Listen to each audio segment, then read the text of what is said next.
Bonsoir les amis, bienvenue à ce 13e numéro du club. Alors ce soir, vu que vous êtes très sympa et que vous respectez toujours les rendez-vous, l'ordre et le conducteur de cette émission, j'ai décidé de vous faire voyager un petit peu partout. On va aller au Japon, on va aller en France, on va aller en Angleterre, on va aller même en Espagne, en Italie, en Allemagne. C'est la croisière, le club. Bienvenue à bord. C'est parti, tout de suite le sommaire. Le Real sur le toit du monde. Le club madrilène a dû s'employer pour finalement l'emporter 4-2 face aux Japonais de Kashima Antlers après prolongation.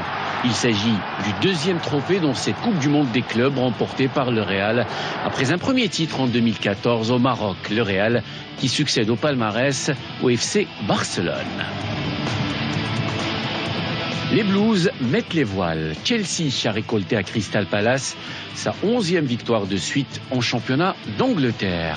Antonio Conte et ses hommes, avec 33 points pris sur 33 possibles depuis début octobre, sont sur un nuage, à l'image de leur attaquant vedette Diego Costa, meilleur buteur de Première Ligue avec 13 réalisations. Nice est allé au bout de son excellente demi-saison, se coiffant des lauriers honorifiques de champion d'automne.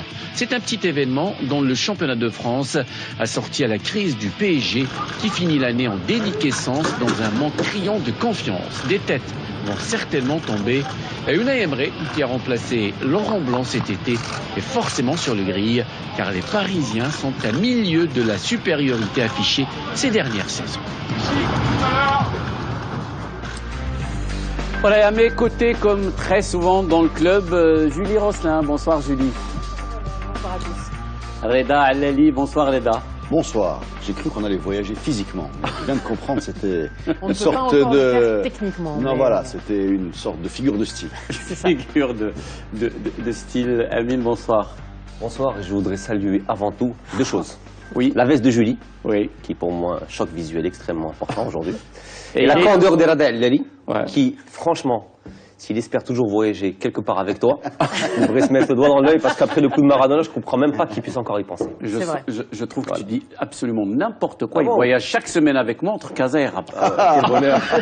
Quel bonheur. Farhas Ali, mesquin. Quelle Et chance. dans les bouchons de Casablanca et tout le monde ici, en tout cas autour de ces tables, hein, c'est de quoi on parle. Avec un rituel dans le club maintenant, mes amis. Un rituel, c'est quand ça se produit deux fois. C'est ça, Julie. C'est ça un rituel. Un rituel. Oui. Je pense qu'il faut que la série soit un peu plus longue, mais on peut l'instituer en effet au bout de 2 fois. Alors notre rituel à nous, c'est de commencer par Cristiano Ronaldo. Et c'est un rituel chez Ronaldo maintenant. Ok. Il est content, il est heureux, il gagne tout, il est comblé, on l'écoute. Bueno, la verdad que fue un año inolvidable. C'est une année inoubliable pour l'équipe et d'un point de vue personnel. Nous avons joué la Ligue des Champions, nous avons gagné la Supercoupe, j'ai gagné l'Euro avec le Portugal et maintenant le Mondial des clubs. Il y a quelques jours, j'ai gagné le Ballon d'Or. C'est la plus belle façon de conclure cette année comme celle-ci. Je suis vraiment très heureux. Perfecto terminar el año así, muy contento. Oui, contento. Donc, notre ami Cristiano, le Real champion du monde des clubs, 2 ans après un premier sacre ici à Marrakech, Amine. Ouais. Et Ronaldo qui met un triplé, qui était une première dans cette édition. Un match pas très extraordinaire, bon riche en buts, où le Real s'est fait un peu peur, mais bon voilà, ça lui fait 3 titres sur cette année-là, donc 3 je pense que titres c'est une après compétition. prolongation. Effectivement, 3 après titres, et c'est ça le point commun. Le Real a beaucoup souffert Ouais. en finale de la Champions, en Super Coupe d'Europe, et maintenant Mais c'est bien, passe c'est au le propre modeste des grands Kashima. clubs, c'est Ouais. des clubs qui savent s'ouvrir mais qui savent aller au bout des choses. Mais bon voilà, donc je pense pas que ce soit non plus un titre qui pour moi Non. peut-être restera l'un des moins importants d'année, c'est pas un titre majeur mais ça sert à mettre une petite virgule en plus, ou du moins une petite Ouais. petit une petite croix supplémentaire quand il s'agit de faire des comptes à la fin de l'année. Mais on n'a pas vu non plus le meilleur match du monde. Hein. Ouais, c'est sûr. Un Et dimanche matin, comme dit souvent notre consultant Fred Hermel. Il est où, Fred? Il sera là quand on reviendra. Tu peux pas avoir un Real champion de quelque chose sans Fred Hermel. Justement. Parce que Ça montre Non, mais c'est un scandale, le peu d'importance du mondial des clubs. Effectivement. En tout cas, le mondial des clubs, et comme le dit donc Fred Hermel, c'est une compétition qui n'a d'intérêt que si tu la gagnes. Sinon, elle est catastrophique à tout point de Moi, vue. je trouve qu'elle sert quand même, elle sert plus ou moins à faire une sorte de comparaison entre les différents footballs. On peut s'en servir comme ça, plus ou moins. C'est pour ça que je dis plus ou moins. Pour le coup, les années passées sont quand même assez loin, celles où le mondial des clubs était remporté par les Corinthians notamment, mais je trouve Qui aussi n'était pas champion d'Amérique du Sud. ouais, mais Tout je comme trouve ce club-là. mais je trouve que pour le coup, tu peux quand même faire une sorte de comparaison, notamment sur le football africain, où à la fois sur l'équipe représentative et à la fois, à mon avis, sur l'arbitrage de cette finale, il y a des leçons à en tirer. Pour le dire gentiment. Quand tu parles d'arbitrage, tu parles d'Alexandre Ramos qui devait prendre un second jaune, je suppose. Ouais. Par exemple. Non, mais il faut le dire très clairement. Et ça, c'est plutôt l'arbitrage vidéo. On va un petit mot sur la Coupe du Monde. Deux choses rapidement. C'est une compétition qui n'a pas d'intérêt populaire en Europe, mais qui en a beaucoup en Amérique du Sud. Et dans le reste du monde, les gens vivent vraiment pour cette compétition. Deuxième chose, de ce que tu as dit sur le fait que le Real gagne beaucoup de matchs en prolongation ou égalise dans les dernières minutes, moi je suis épaté sincèrement par la rage de vaincre de cette équipe-là, voilà, qui est rassasiée, voilà, chercher le mot en français, qui est rassasiée de titres, au titre individuel, collectif, dans leur sélection, dans leur club, et qui a une espèce de rage de vaincre, c'est symbolisé par Ramos qu'on voit à l'écran, qui est incroyable. Je suis vraiment sincèrement au premier degré épaté par cette rage de vaincre qu'ils maintiennent malgré la multiplication des titres. Je ne sais pas où ça va s'arrêter, mais on est vraiment dans le haut niveau et des gens qui honorent leur sport, il faut le dire. C'est ça, c'est du très haut niveau, parce que cette phrase-là de Reda, on l'a retrouvée très très souvent quand on parlait du Barça aussi, à un certain moment avec Guardiola quand il gagnait tout. On se demandait aussi qu'ils allaient chercher cette grinta supplémentaire pour chaque fois. À la différence que les victoires du Barça étaient plus nettes et plus belles pour toi. Plus nettes et plus belles, non. Et que là, et c'est pour ça, non, mais c'est sérieux. Et c'est là où je salue le Real Madrid, c'est que ça se fait dans la douleur à chaque fois, dans la douleur à chaque fois. Et c'est chapeau pour le Real Madrid. C'est aussi bon en termes d'ascenseur émotionnel, c'est extraordinaire. Tu vois le match par exemple contre Deportivo en Liga. Ils perdent 2-1, après tu te dis bon c'était un match vraiment super terne, t'as l'égalisation et t'as ce Ramos qui vient à la 92e minute. Effectivement, au niveau d'ascenseur émotionnel, c'est quelque chose d'extraordinaire. Maintenant, c'est ça pour moi le niveau, ce n'est que ça. C'est cet engagement, c'est quoi finalement le très haut niveau? C'est la répétition de l'effort et de l'envie à chaque fois renouvelée. Parce que c'est ça, pouvoir garder une concentration, une envie, un effort, c'est pas évident, tu sais, à ce niveau-là. Tout à l'heure, quand on parlait un petit peu des répétitions de matchs, effectivement ces joueurs-là font beaucoup de matchs dans l'année et malgré ça, on est fin décembre. Est-ce que vous vous rendez compte depuis le début de l'année ce qu'ils ont fait comme match? Beaucoup de matchs effectivement. Et à fin décembre, ils ont toujours cette grinta pour aller chercher des victoires au bout de l'envie en fait. Reda. Si tu veux comparer, je sais que c'est la polarisation mondiale aujourd'hui, Real-Barça autour de Messi et Ronaldo. Effectivement, enfin pour moi qui regarde ça avec un peu de distance, donc ne me tombez pas dessus avec violence, parce que ça va énerver certains. Il y aura un bandeau. Voilà, excusez-moi, je suis pas spécialiste, mais pour moi, effectivement, le Barça a révolutionné le jeu et a apporté beaucoup de choses sur le plan technique. C'est-à-dire qu'on était capable à un moment, avec un autre maillot, de les reconnaître. Le Real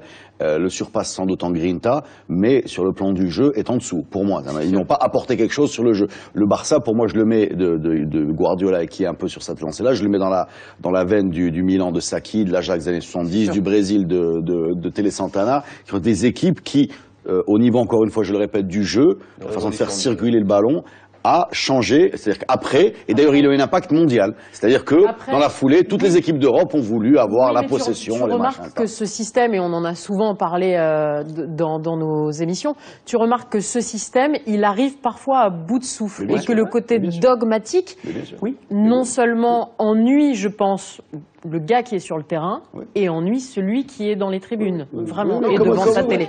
Mais en tout cas, c'est pas le sujet, mais Guardiola, on va le faire en une phrase, a eu ce problème-là au Bayern, il a ce problème-là à City, et il répète à l'envie qu'il mourra avec ses idées. Voilà. Après, maintenant par rapport à ce que dit Reda, c'est à la fois juste, mais on peut aussi rétorquer une chose. Et il rappelle aussi qu'il a gagné 21 titres en 7 ans. C'est certain. Après, on va juste rappeler une chose, effectivement, je pense très sincèrement, comme Reda, que le Barça a révolutionné le jeu des 20 dernières années, en termes de style, mais aussi qu'il n'y a pas qu'une seule manière de jouer au football. Exactement. Le Real joue d'une autre manière, et gagne aussi d'une autre manière, et gagne autant, voire plus en ce moment. Alors le Real a été champion du monde après cette victoire laborieuse, après prolongation face au Kashima Antlers. Le Barça, lui, disputait une rencontre, on va dire domestique, tellement domestique, c'était le derby catalan face à l'Espagnol. Et on a vu l'un des plus beaux gestes, l'une des plus belles actions, on va dire, de l'année, Lionel Messi. C'était juste exceptionnel. Je crois que c'est en tous les cas une très bonne nouvelle pour le FC Barcelone de retrouver Lionel Messi à ce niveau-là, parce qu'il y a eu des phases de moins bien, on sait qu'il a longuement déprimé, et que, à mon avis, voilà, c'est un renouveau, ça s'annonce plus fort pour 2017, je crois. Je sais pas, moi, j'ai pas l'impression qu'il y ait un problème Messi au Barça. Quand ça allait moins bien, pour moi, c'était surtout l'absence d'Iniesta qui a été absent longtemps sur blessure. Il rentre au Classico, il change. Je pense que psychologiquement, Lionel Messi a vécu des mois qui n'étaient pas faciles. Je pense pas. Aujourd'hui, les seuls problèmes qu'ils ont, c'est savoir quand est-ce qu'ils vont renouveler ou pas, à quel prix. Il n'y a pas de raison qu'il déprime, il est sur un nuage. À moi, effectivement, que le ballon d'or de Ronaldo, mais à ce niveau-là, ça ne se joue pas. Je pense très sérieusement que voilà, ce monsieur-là qu'on voit à l'écran est le véritable métronome. C'est pour moi le vrai frisson du Camp Nou. Quand il est dans une forme étincelante, l'Iniesta, c'est de la folie. D'ailleurs, l'action de Messi part sur un geste technique d'Iniesta incroyable. Et c'est un régal de les voir jouer tous les deux. Et Messi a fait une chose technique incroyable, encore une fois, c'est dribbler dans personne dans un périmètre extra réduit. Et pour une fois, et c'est très rare, il a dribblé du pied droit. Ouais. Et ça, techniquement, ce qu'il fait, et à la vitesse où il le fait, bah, je pense qu'on peut s'incliner, dire merci, remercier nos mères de nous avoir mis au monde à cette époque de la décennie. On peut voir jouer des gens comme ça. J'aurais pas aimé naître 40 ans plus tôt ou 20 ans plus tard. En tout cas, je vous ai promis des voyages. Eh bien, des voyages, on va aller en Angleterre. Je vous ai promis aussi de ne pas parler que de l'Espagne. Là, c'est ce qu'on a fait depuis le début de cette émission. Aussi, et l'Angleterre avec une équipe de Chelsea qui domine les débats. Et comme on le disait tout à l'heure, dès le sommaire de cette édition, 33 points sur 33 points possibles. 11 victoires d'affilée, c'est un nouveau record pour Chelsea, le Chelsea d'Antonio Conte. Oui, alors ils ont l'air de se promener là. Je pense qu'ils sont à 6 points de Liverpool, mais ouais. à la pause internationale, c'était Liverpool qui les devant. C'est-à-dire qu'ils ont fait un trou très vite parce qu'ils ont une régularité extraordinaire. Il y avait une espèce de magma avec Arsenal, Liverpool et City, et puis ils ont fait cette espèce de trou et une incroyable impression de solidité qui se dégage de cette équipe. Kanté a beaucoup apporté, Conte aussi. Enfin, Kanté, le milieu de terrain, N'Golo Kanté et Antonio Conte. On voit pas très, ils jouent pas la Ligue des Champions. Ils sont pas embêtés par les compétitions européennes. On voit pas très bien ce qui peut leur arriver de mauvais. Et on a quand même l'impression que c'est l'autoroute vers le titre, avec vraiment quelque chose de très très très solide qui se dégage cette équipe. Et sans qu'ils tombent dans le génie, parce que leurs 3 dernières victoires, c'était des victoires compliquées, 1-0 face à West Bromwich, et là face à Crystal Palace, à Sunderland aussi. C'est justement des victoires de champions. Ça donne vraiment cet effet. Après, il y a effectivement une stabilité, il y a une régularité, il y a l'esprit de Conte qui est juste incroyable dans cette équipe. Et puis il y a le Diego Costa qui ressort et qui paraît inarrêtable. En tout cas, Antonio Conte qui salue justement le caractère et la patience de ses joueurs pour arracher à chaque fois les victoires. On l'écoute.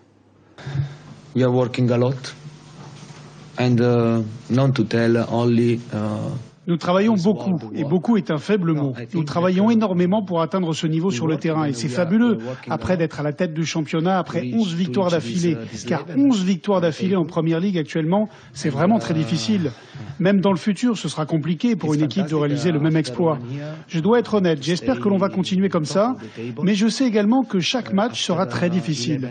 Il n'y a pas de petits matchs dans ce championnat. Mais si vous arrivez avec la concentration idéale, le bon objectif, l'ambition de gagner et la volonté de batailler avec votre concurrent, vous ne pouvez pas perdre. Ce sont ces qualités que chaque joueur met dans l'équipe et c'est le vrai secret du nouveau Chelsea. Every teams to try to win 11 games in a row. Voilà donc Antonio Conte, j'aimerais bien qu'on parle de ce monsieur. Il découvre la Première Ligue, la greffe a pris. Est-ce qu'on va avoir un deuxième entraîneur italien de suite à gagner la Première Ligue, Jules? En tous les cas, je suis assez d'accord avec Reda, je crois que ça y va. Et d'ailleurs, c'est exactement ça, parce que je trouve que l'esprit qu'il insuffle dans cette équipe est un esprit extrêmement italien. Pour moi, il y a de la Juve, en fait, dans cette équipe de Chelsea. Il y a vraiment cette sorte d'ambition. La Juve avec un peu moins de talent et un peu moins de rigueur défensive, à mon sens. Mais avec un tout aussi bon gardien. J'ai vu, les Anglais sont super friands de stats, de statistiques. Et j'ai vu il n'y a pas longtemps, justement, après cette 11e victoire, une stat qui est sortie par rapport justement à la plaque tournante de Chelsea, qui, rappelons-le, a très mal débuté la saison. C'est-à-dire, à un certain moment, on s'est même posé la question si c'était le bon casting. Autant Klopp, si c'était paraissait être le meilleur choix possible pour Liverpool, ou si ça allait être Unai Emery Chelsea, et très vite il s'est repris, effectivement, au bout de 6-7 matchs. Mais j'ai vu une statistique incroyable entre la présence de Kanté, pas Conte, Kanté à Chelsea quand il joue, et Kanté quand il ne joue pas, tout comme Kanté quand il joue à Leicester et quand il ne joue pas. Et c'est impressionnant, ça change tout à tous les niveaux. Donc je pense que ce joueur-là, cet entraîneur-là a donné une assise italienne à cette équipe. Je ne sais pas qui l'a relevé, c'est joli, et c'est vraiment vrai. Mais aussi, il a le joueur qu'il faut pour pouvoir justement avoir cette assise au milieu de terrain et récupérer 1 million de ballons. Et je pense que si Kanté a sa chanson à Leicester, qui est très très drôle d'ailleurs, 30% d'intérêt couvert, 70% est couvert par l'eau et 30% par Kanté. Donc Kanté aussi joue un rôle primordial dans cette équipe de Chelsea. Il est véritablement impressionnant. Et puis après Chelsea, je pense qu'on les voit aller très loin parce que les rivaux ont pas cette régularité-là. Je pense notamment à Manchester City qu'on voyait aller très loin. Et pour en revenir au côté dogmatique, on voit très bien qu'il passe plus. Reda ? Je sais pas s'il se passe plus. Je suis d'accord qu'il y a une espèce de faillite des grosses écuries, en particulier United qui reste quand même la grosse écurie, la grosse écurie qui est un peu perdue dans le classement. Il y a Liverpool qui est une bonne surprise, la greffe a pris très rapidement. Il y a Arsenal qui est là comme toujours à cette période de l'année, voilà. Et il y a Chelsea. Alors le succès de Conte, l'esprit de corps, la joie, l'espèce de ciment italien, comme tu dis, qui est un peu l'esprit de la Juve qu'on voit, il permet d'analyser avec le recul ce qui s'est passé avec Mourinho. Parce que Mourinho, maintenant, c'est clair, quand on voit cet effectif-là, il a été lynché par ses joueurs. Ouais. Quand Eden Hazard simule une blessure pour sortir après un vague coup sur la hanche, c'est qu'il n'a pas envie de se défoncer pour son entraîneur. Ils l'ont planté. Je pense, à ce niveau-là, c'est très rare qu'on ait pu avoir l'occasion de voir ça avec autant de précision et de façon, j'ai envie de dire, évidente. Voilà. Il est évident, non mais scandaleuse, exactement. Il est évident que ces joueurs-là ont lâché leur entraîneur et que là, par contre, ils se dépouillent pour Kanté. Ouais. Il y avait une grosse affiche ce week-end en Angleterre avec Manchester City face à Arsenal, et c'est la même semaine, même scénario pour les Gunners d'Arsenal. Ils mènent au score, comme c'était le cas face à Everton, et ils finissent par s'incliner. Et à voir un petit peu les images de la joie de Pep Guardiola au sifflet final, on se rend compte que voilà, cette victoire est tellement importante pour lui, tellement importante pour son club, qui dépasse le simple cadre d'un match de Première Ligue. On va écouter les deux entraîneurs, Pep Guardiola et Arsène Wenger, leur réaction après ce choc. So our performance was quite similar to Chelsea. I think Chelsea we create more chances than today. Nous avons dominé, nous avons créé, nous avons fait ce qu'il faut. Et évidemment, ces victoires donnent beaucoup de confiance aux joueurs. Et c'est ce que nous cherchons. Je suis content pour les supporters qui sont restés au stade jusqu'à la dernière minute, jusqu'à la 94e. Ces derniers temps, ils partaient avant la fin de la rencontre. Aujourd'hui, ils sont restés. Ça veut dire qu'on doit bien jouer. Nous avons passé une semaine horrible, absolument horrible, et le pire, c'est que sur 2 bonnes performances, nous ne récoltons aucun point. 2 fois, nous menions au score et 2 fois, nous nous inclinons. C'est très décourageant et très difficile de rattraper le retard que nous avons face aux leaders. Il va falloir être réaliste. Nous continuons d'encaisser des buts pour jouer au plus haut niveau. Il faut changer cela. If you want to play at the top, you have to keep clean sheets. Est-ce que vous avez l'adresse d'un bon psy à Londres? Non mais alors, la vérité c'est que tous les ans, à mi-décembre, on peut reprendre les extraits d'interviews d'Arsène Wenger et entendre exactement la même chose. Exactement. c'est du mot pour mot. C'est vraiment la faillite d'Arsenal à ce moment de l'année et me revient systématiquement en tête, on en parlait lundi, la déclaration de Patrice Evra sur les enfants et sur cette mentalité, sur cette faiblesse d'esprit qui systématiquement le pire, Julie, c'est qu'il semble, lui le patron, dépité. Là. Il n'y a pas de solution. Mais toujours. Il réagit toujours comme ça. Attention, déjà contre City, ils ouvrent le score. Excellente première période. Oui, mais excellent match. Ouais. C'est un très beau match. Mais comme tout le temps, c'est ça le drame. C'est pire. C'est l'équipe d'Arsenal. Excusez-moi, il n'y a aucune espèce de... Tu prends les 22 joueurs sur le terrain et tu prends les 11 meilleurs à chaque poste. Il est très probable que tu aies plus de gens de City que d'Arsenal. C'est pas une honte de perdre contre City. Ils ont déployé beaucoup plus de jeux, ils ont eu des occasions. Cette ouverture du score était méritée, mais le score final l'était tout autant. Je veux dire, c'est pas ce match-là où ils vont perdre, où ils doivent se faire taper sur les doigts. Voilà. Il y a beaucoup d'autres occasions. Tu as l'impression qu'ils manquent de caractère. C'est l'année dernière, par exemple, où ils talonnent Leicester. Ils talonnent pas Chelsea. Ils talonnent pas City. Ils talonnent Leicester et ils s'écroulent avant même Tottenham. Ouais, elle est là la limite d'Arsenal. C'est quand Arsenal arrive et fait des quarts de finale ou des huitièmes de finale insipides en Ligue des Champions et sort à un point, à un but de la qualification sans même de tenter une sorte d'abordage un peu britannique. Non, il est là le manque d'ambition du club. Il est le manque d'ambition du club. Il est quand il vend des joueurs à ses concurrents directs. Personne d'autre ne fait ça dans ces clubs ambitieux. Non, ces clubs ambitieux. Si tu es dans cette gamme-là, il va essayer de blender Sanchez et Özil. Mais je pense que la vraie question a été posée par Janel quand il demande est-ce qu'il y a un psy, parce qu'il faut à ce niveau-là, ça relève vraiment de la psychiatrie, parce que c'est une équipe qui joue très bien effectivement. Moi, c'est une équipe que j'aime bien voir jouer. D'ailleurs, on l'a comparé, on en disait que c'était un petit Barcelone au niveau européen. Équipe joueuse. C'est une équipe joueuse. C'est une équipe qui joue très très bien, ça joue sans avant-centre parce que Giroud est sur le banc, donc c'était Walcott, mais qui n'est pas un avant-centre de type, c'est un garçon rapide, mais c'est pas un box-to-box comme les Anglais les aiment beaucoup. Mais bon, voilà, effectivement, cette équipe-là, il n'y a rien à analyser. Il n'y a rien à analyser sur une équipe qui a du mal à finir ses matchs. Des années après l'arrivée de Wenger, à qui il faut reconnaître d'avoir révolutionné des choses, d'avoir transformé le style de vie, le quotidien des joueurs, d'avoir changé le jeu que c'était. Tu continues à dire, on en parle comme un petit Barcelone. C'est un gros d'Europe quand même, Arsenal. Mais je pense sur ce match-là, ce qu'il fallait retenir surtout, Julie, c'est une constance parfaite en Ligue des Champions. C'est un grand d'Europe qui ne réalise pas qu'il l'est. Non, c'est un moyen d'Europe qui sera jamais mieux qu'une demi-finale et encore dans le meilleur des cas. Par contre, aujourd'hui, je pense que sur ce match-là, Julie, en dehors des résultats, c'est censé être un grand d'Europe. Le plus intéressant, c'était City, parce qu'il faut rappeler aussi que Guardiola a été vilipendé de toutes parts sur ces dernières semaines. Il ne gagnait plus, je crois qu'il est resté sur 4 ou 5 matchs sans victoire. Et ce match-là, qui n'était pas forcément le plus facile et qui débute par une première mi-temps par un but encaissé, c'est ce match-là qu'il fallait gagner, pas ne pas perdre, qu'il fallait absolument gagner. Et il le gagne. Donc je pense qu'aujourd'hui, en Angleterre, la véritable l'événement, c'est ce match-là. Parce que crois-moi que s'il perd à domicile contre Arsenal, ça devenait un peu compliqué en tout cas, d'un point de vue de performance sportive, effectivement, ces dernières années, c'est catastrophique un petit peu pour l'équipe d'Arsenal qui n'a absolument rien gagné. Mais d'un point de vue économique, contrairement à tous les autres clubs, tous les autres ténors, eh bien, l'équipe d'Arsenal a gagné beaucoup d'argent, a construit son stade, a blindé aussi son effectif avec notre ami Özil et avec Alexis Sanchez. C'est ce qu'on reproche, c'est ce que reprochent un peu les puristes parmi les supporters d'Arsenal à Arsène Wenger. C'est vrai que il y a des choix à faire. Il faut juste, tu parlais de chiffres, il faut les rappeler. Chelsea, la dette est montée jusqu'à 500 millions de livres. Abramovich a épongé, rubis sur l'ongle. Pareil, Manchester United, on est à 480 millions de livres, il me semble, il y a 1 an et demi, 2 ans. Donc c'est des sommes folles et astronomiques. D'ailleurs, je ne comprends même pas qu'ils puissent encore recruter et faire des folies avec autant de déficit. Maintenant, il y a des choix à faire, je pense, en football. Chelsea, Arsenal et Wenger, quand il a été maintenu par ses propriétaires qui sont anglais, il me semble, ou américains, américains, pardon, qui sont américains, il me semble. C'était ça le deal.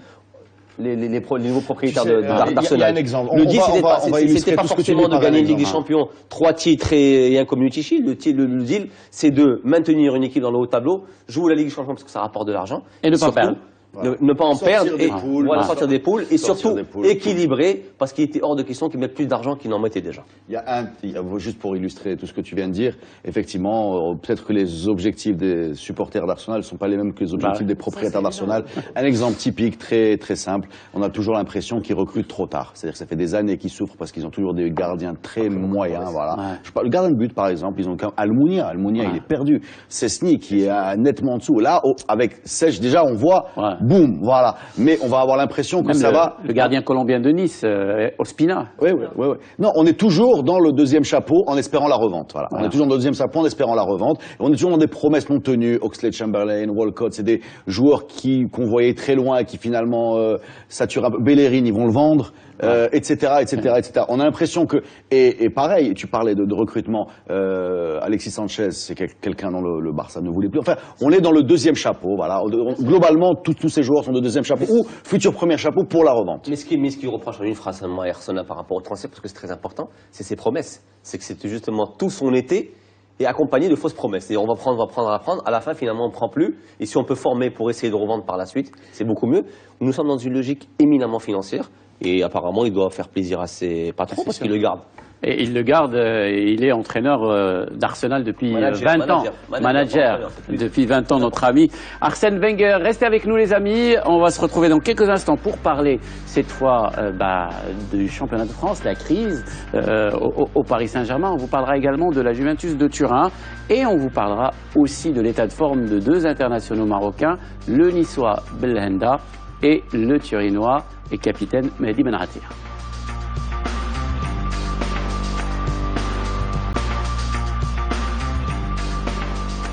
Bienvenue dans cette seconde partie du club La Ligue 1 à présent et un champion d'automne, champion d'hiver ou plus prosaïquement le titre honorifique qui distingue le club classé premier à l'issue de la phase aller. C'est comme vous voulez, en tout cas, il s'agit d'un club qu'on n'attendait pas à pareille fête, encore moins à une journée de la fin de cette phase aller. Je parle de Nice, bien entendu, et avant d'en débattre, quelques éléments d'explication avec Hervé Penaud au téléphone depuis Paris.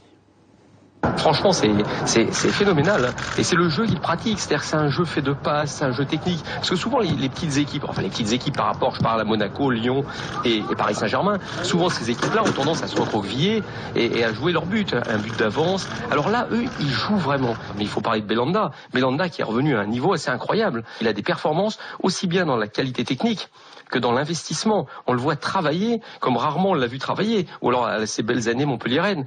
Il se passe quelque chose derrière cette équipe de Nice, un truc un peu particulier. Et qui aurait imaginé un champion d'automne une journée avant la fin? Parce que vous pouviez imaginer éventuellement que Nice soit champion d'automne il y a quelques journées, mais que ce soit une journée avant la fin, ça paraissait incroyable. Alors qu'ils se déplaçaient au Parc des Princes. Faut pas oublier qu'ils sont quand même allés au parc il y a 2 journées. Ils ont réussi à arracher un nul de partout. Donc c'est une équipe vraiment qui fait plaisir.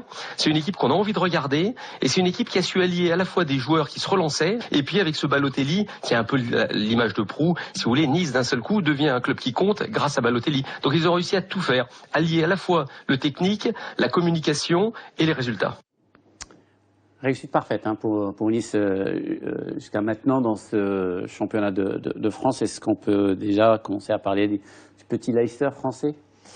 En tous les cas, c'est pas une équipe qui vient de nulle part. C'est une équipe qui a terminé 4e l'année dernière, qui avait déjà su imposer de très bonnes bases et qui a su ensuite remplacer les très bons éléments qu'elle avait déjà, qui a su bien remplacer Hatem Ben Arfa, qui a su bien remplacer son coach en appelant Lucien Favre, qui est un super coach, qui a vraiment eu tout de suite une vision pour cette équipe, en faisant appel effectivement, en faisant des choix audacieux et pour le coup assez judicieux. C'est pas étonnant. C'est une équipe qui est plutôt agréable à jouer, qui sait aussi, on le disait, gagner des matchs à petit score, à 1-0, à l'ambition et à l'esprit. Je suis pas encore sûre que ce soit une équipe qui ait le parcours d'un champion, dans le sens où je crois que derrière, il y a une très grosse machine qui est Monaco et qui, à mon avis, a un petit tapis de plus d'expérience de cette fin de parcours, de cette deuxième partie de saison. Petite machine quand même qui s'est enrayée un petit peu ce week-end avec cette lourde défaite 3-1 à domicile face à Lyon. Nice, Amine, Reda. Oui, c'est ça en fait.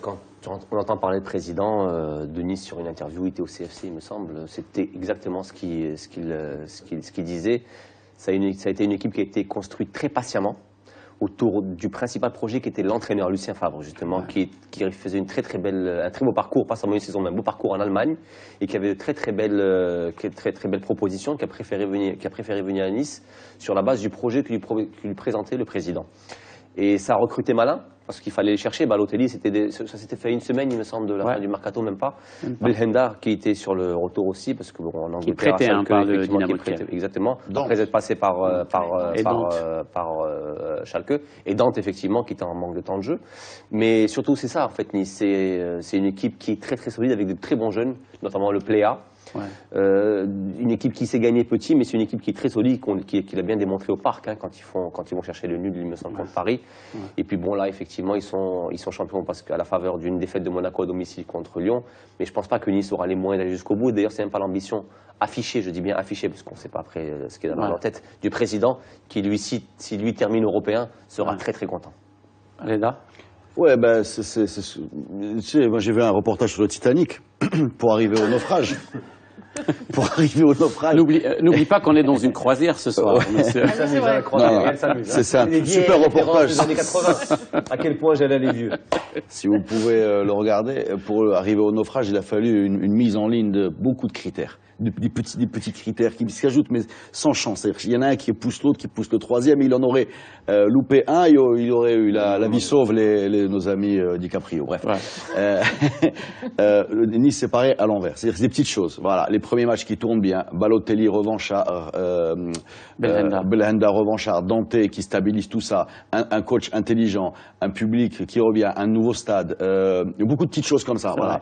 Une espèce de spécialité qui se font pour relancer des joueurs en perte de vitesse. Ben Arfa, c'était typique. Une base laissée par Claude Puel. Des petites choses. Et surtout, des matchs qui tournent bien au début. Voilà. Et une espèce d'euphorie qui se met en place. Et il faut le dire, moi, je suis pas comme Amine. J'imagine très bien que cette équipe puisse durer. Ils sont débarrassés de l'Europa League qui, visiblement, les dérangeait. Et ils ont un vrai projet de jeu. De la Coupe de la Ligue aussi. La Coupe de la Ligue, voilà, de l'Europa League. Et il y a un vrai projet de jeu. On a l'impression que tu peux rentrer qui tu veux, il rentre dans le moule et ça fait tourner le ballon. Série, il est extraordinaire je crois que c'est un club aussi où on l'a souvent entendu dire, c'est un club où il y a un vrai esprit de famille et la base de Claude Puel est quand même très importante. Un coach dont on n'aimait pas vraiment le jeu proposé jusque-là et qui avait complètement changé ça. C'est ce que j'allais dire, qui a complètement changé ça en fait à Nice, quoi. Voilà, ça se sent dans l'équipe en tous les cas. Il faut aussi rappeler le passage de Claude Puel a été très très difficile à Nice. Pourquoi? À cause de son fils. Parce que tous les joueurs disaient qu'il privilégiait son fils, qui n'est pas le niveau. En fait, Claude Puel à Nice, je crois que cette polémique, elle a été exclue assez rapidement. Mais c'est pour ça qu'il est parti de Nice. D'ailleurs, c'était pour ça. Il y avait un reportage justement où il disait à demi-mot, Claude Puel devait re-signer à Nice avant de partir en Angleterre. Et ça a chopé sur ce point-là. On te garde, mais à la condition que tu ne re-signes pas à ton fils. Je crois que c'était Grégoire, il me semble. Mais ce que disait Grégory Puel. Mais ce que disait Reda est juste, effectivement, c'est une somme de petits riens qui semblait insignifiant, parce que franchement, Balotelli, tu l'aurais pris dans ton équipe, toi? Personne ne le prendrait, pourtant ils le prennent, et même s'il joue qu'un match sur deux, je crois qu'il a un ratio de but qui est impressionnant. Sur le dernier match, je vois le dernier match, Balotelli touche pas une canette, et pourtant il est sur un penalty, sur un but où il est quasiment hors jeu. Il finit avec 2 buts. Ça s'appelle la Ligue 1. Ça s'appelle la Ligue 1, effectivement. En tout cas, quand Reda parlait de Titanic, moi je pensais qu'il allait lancer le débat sur le Paris Saint-Germain, qui finit l'année civile on va dire en déliquescence et dans un manque criant de confiance, l'équipe du PSG. On voit ce sujet, on en parle avec un énorme plaisir avec Julie juste après. Marco Verratti l'a confirmé après le match de samedi soir, c'est la crise.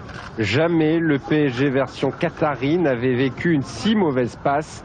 Le quadruple champion de France en titre n'a jamais été leader cette saison et est en train de se faire distancer au classement.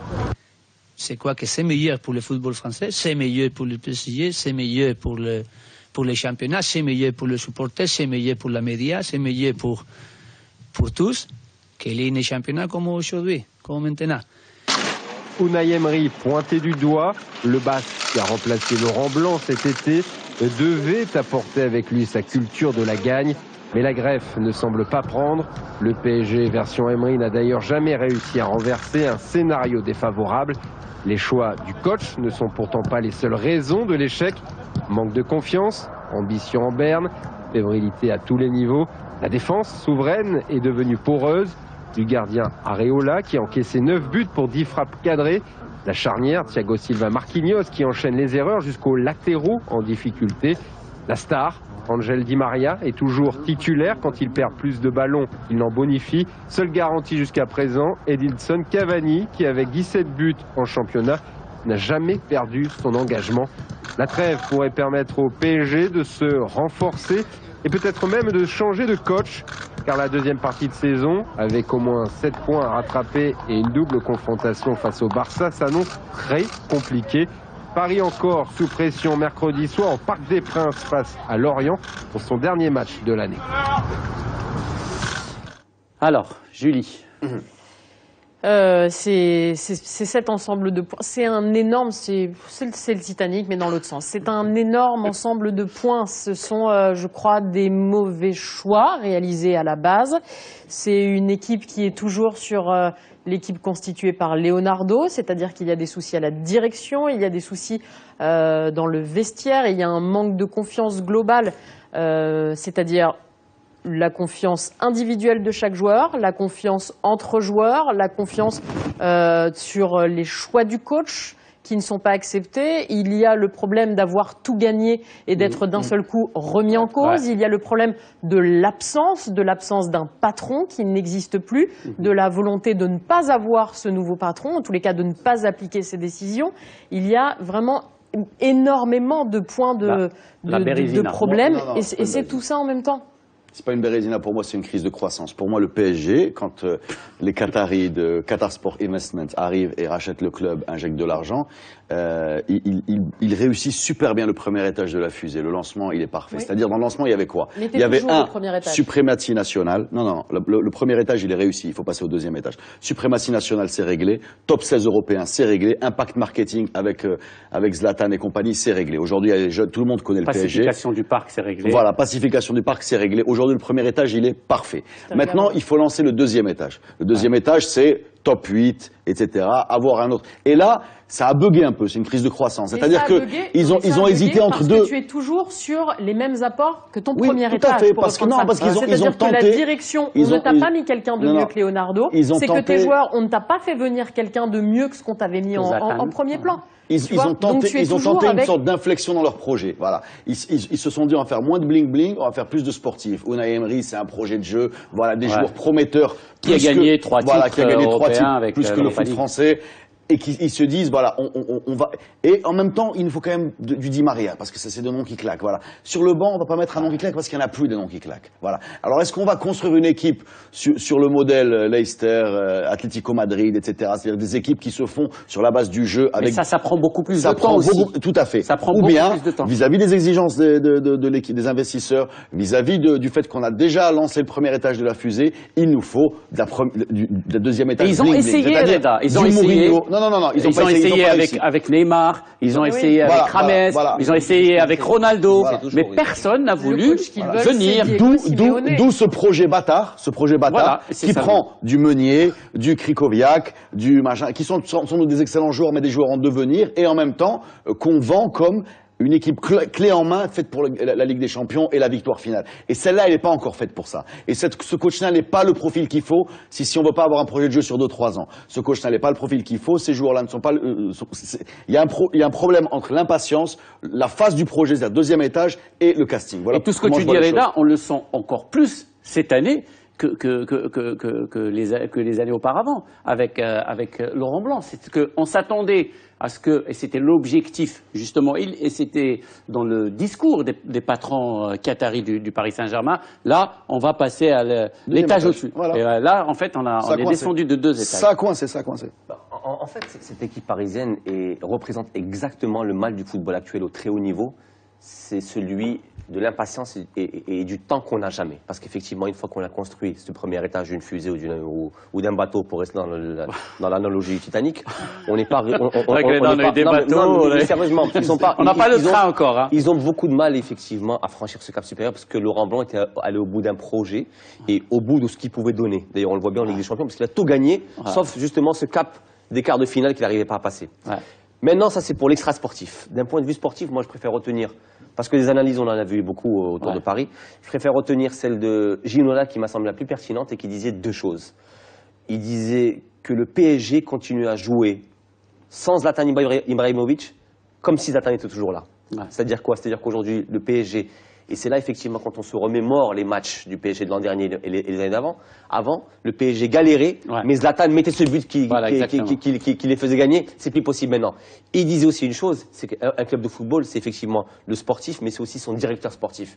Et quand il remet en cause Patrick Kluivert, il dit c'est un grand joueur qui a gagné des choses, mais quelle légitimité il a aujourd'hui à Paris, et quelle légitimité il a, et quel carnet d'adresse il a pour pouvoir amener les joueurs qu'il faut pour pouvoir jouer dans cette, et coller à cette mentalité parisienne.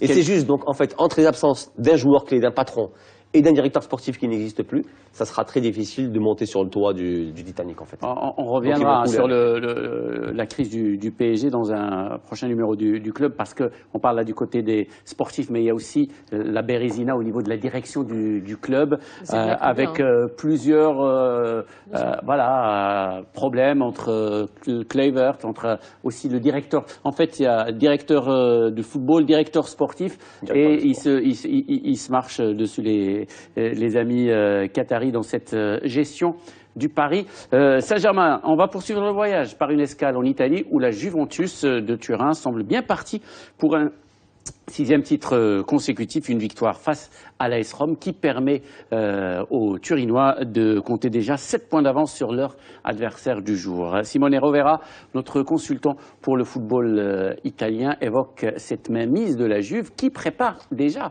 l'avenir. Gagner un titre, c'est jamais ennuyant.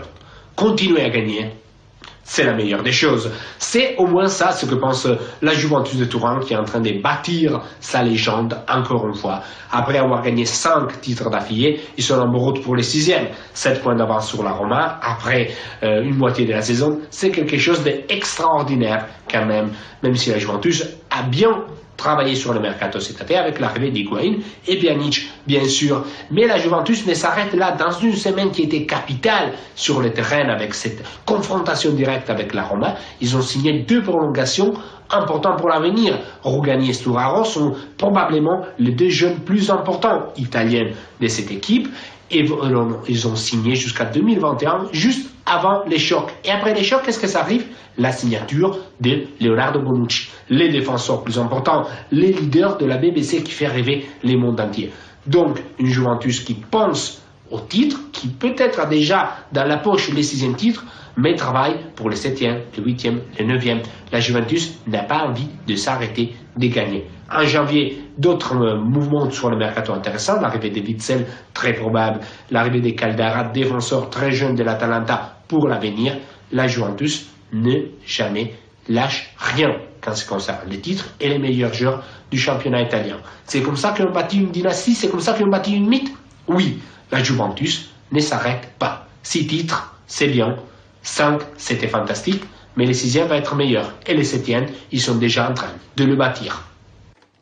Voilà, grand mathématicien quand même, Simone Rovera. Seul ombre au tableau pour la Juventus de Turin, c'est l'état de forme du capitaine des Lions de l'Atlas, Mehdi Benatia, qui est en train de manquer complètement son début de parcours avec la Juve, Simone.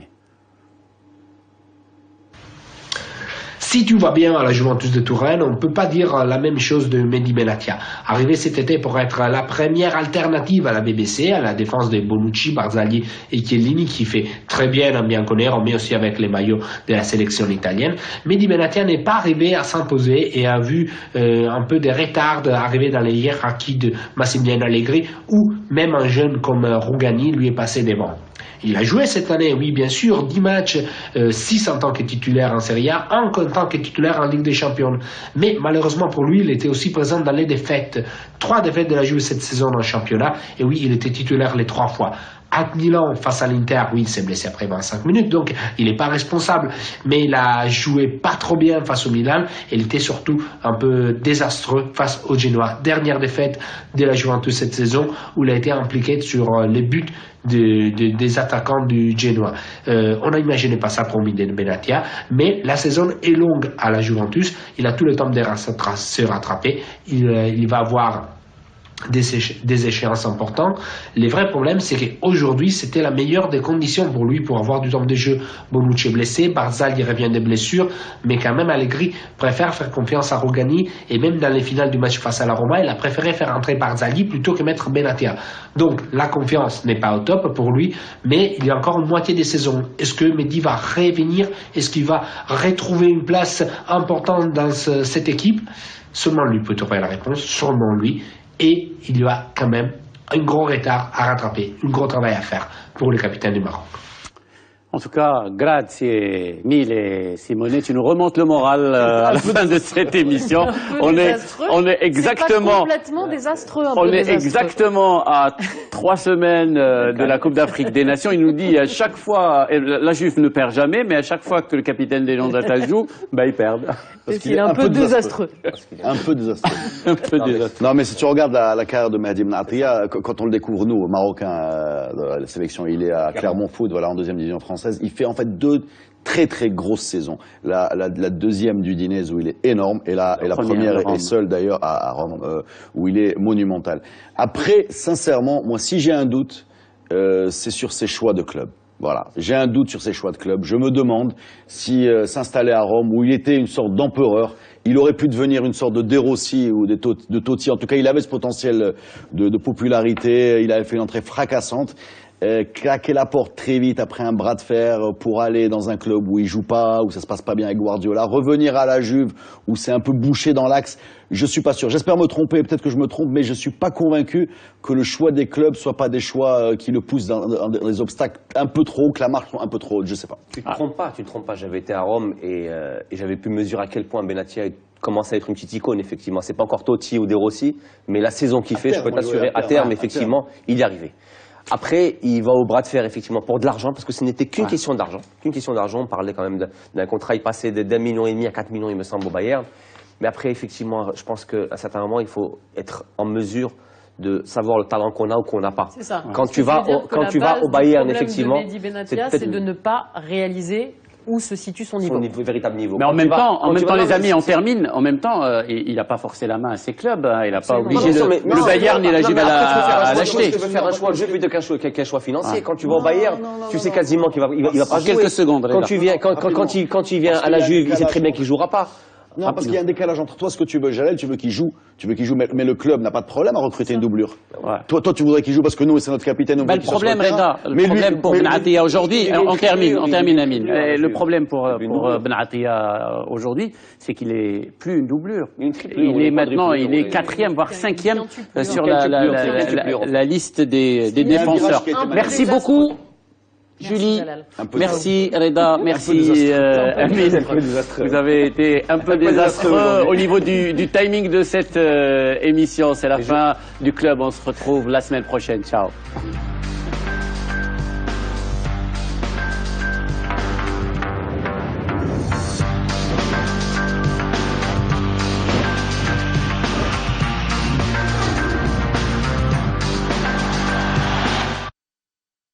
Cette émission vous est présentée par la MDJS, premier partenaire du sport national. MDJS, l'esprit sportif.